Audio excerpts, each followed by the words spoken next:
Here's what Lao Tzu said in verse 29. Do you think you can take over the universe and improve it? I do not believe it can be done.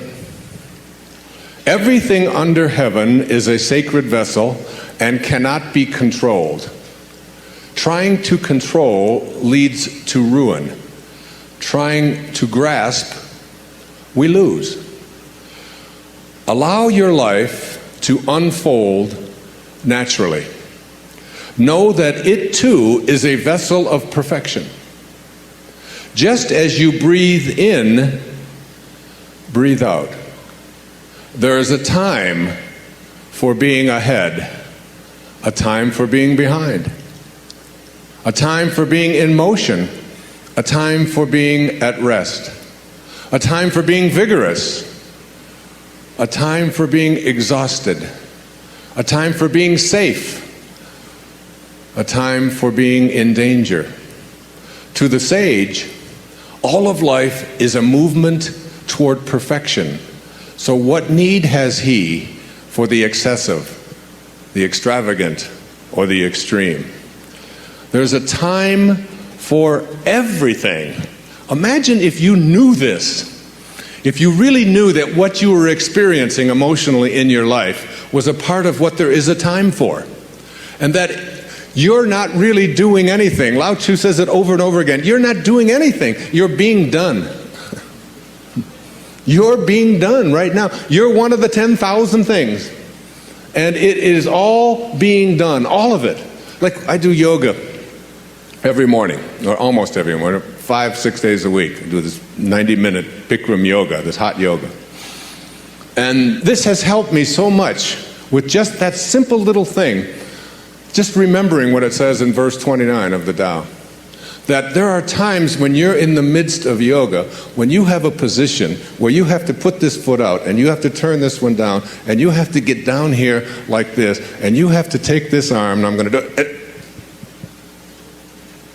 And you have to do that for 60 seconds in a 110-degree room. That's after doing many other postures as well.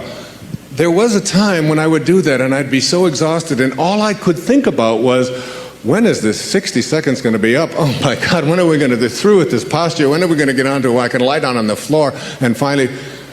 And I began to realize as this doing the Tao thing has really changed me dramatically, so that now when I'm in that position with one arm down and one arm up, and it is exhausting, and you're stretching, and you've got your arm right next to your ear, and you're holding on, that you say to yourself, there's a time for being exhausted, and there's a time for rest. There's a time for things not to work out.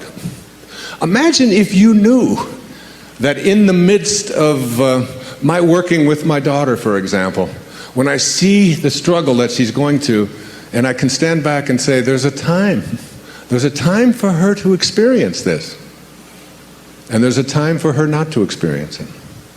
I don't think there's any more all-pervasive theme in the Tao Te Ching than the idea of being a non-interferer. Do you, Stephen? I mean, isn't it? It's about not interfering, isn't it? It's about letting go. It's about allowing. It's about detaching.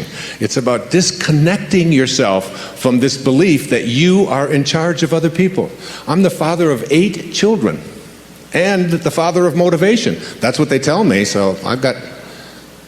And as this father of 8 children, one of the things that I've recognized, and what has made me, I think, a better parent, particularly even since I've been doing this, is my willingness to, I call it the bite your tongue verse of the Tao. Just hang back just for a second, just as you're about to interfere, just as you're about to lay it on and tell somebody else how they should be and what they should do and how they should do it, you step back and realize that what Khalil Gibran, the great Lebanese poet, in writing in The Prophet, said was just a basic truth. Your children are not your children. They are the products of life's longing for itself. They come through you, but not for you.